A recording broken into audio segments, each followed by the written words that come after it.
Brilliance Audio presents The Upper Hand by Johnny Shaw, performed by Alexander Sendies. Call him sentimental, but when Axel Ucker planned a robbery, he thought about his old man. Larceny had been one of the few things they had in common. Sitting outside at the Mexican restaurant El Rey de los Chingones, Axel put down his well-worn copy of Emotional Alcatraz, Breaking Out of the Prison of Your Past, and again turned his attention to the other side of the street. He'd read the Tony Rogers book twice and knew passages by heart. At present, the book acted as a prop to appear inconspicuous. A man reading a self-help book was as threatening as a three-legged kitten. He spooned more guacamole onto his plate and made notes in his pad. Decked out in his Wilk Rodriguez suit, Axel blended in with the downtown lunch crowd. No one would suspect that he was casing the little grass shack across the street as he dined luxuriously on his carnitas burrito and mandarin jarritos.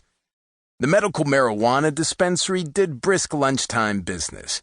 Because the little grass shack was a cash-only enterprise, Axel considered it an upside plus target. According to the May issue of High Times, it was one of the top 3 dispensaries in the San Diego metropolitan area.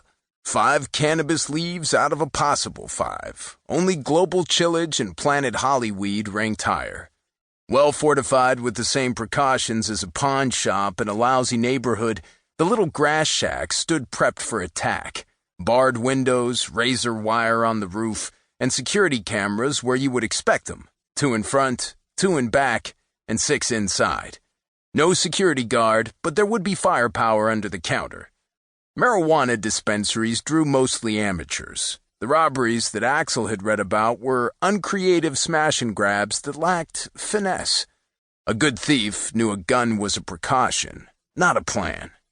Axel ate more chips and went over his calculations. Carrying out the robbery on a Friday would increase the odds of success by 32%. Closer to 38% if it was a 3-day weekend. Plus or minus 3% depending on downtown traffic, plus or minus 2% depending on the weather. Jackson Armored made its pickups on Mondays and Fridays. The money from weekend business would be larger, maybe by double. But the size of the haul wasn't nearly as important as the not going to prison part of Axel's plan.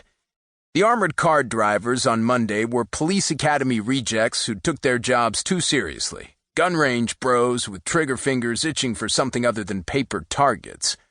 A good plan hinged on finding the weakness in the security measures.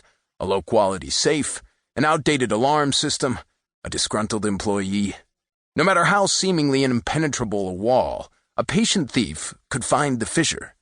In the case of the little grass shack job, that crack was 10 feet wide with a "take all the money" sign at the entrance.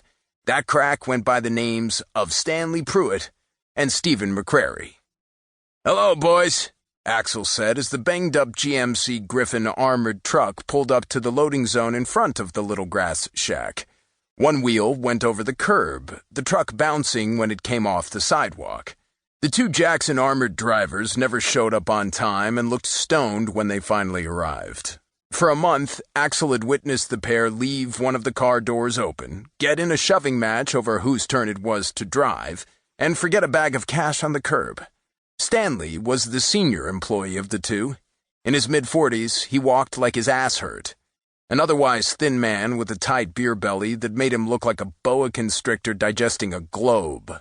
Stephen's bodybuilder physique made his arms float at his sides like a marionette's. He looked like everything confused him, and he never managed to tuck in his shirt all the way. Exiting the armored car, Stephen, true to form, tripped on the sidewalk. Stanley called him a butt collector and farted loud enough for Axel to hear across the street. The sound made a passing French bulldog bark uncontrollably. "Unbelievable," Axel said.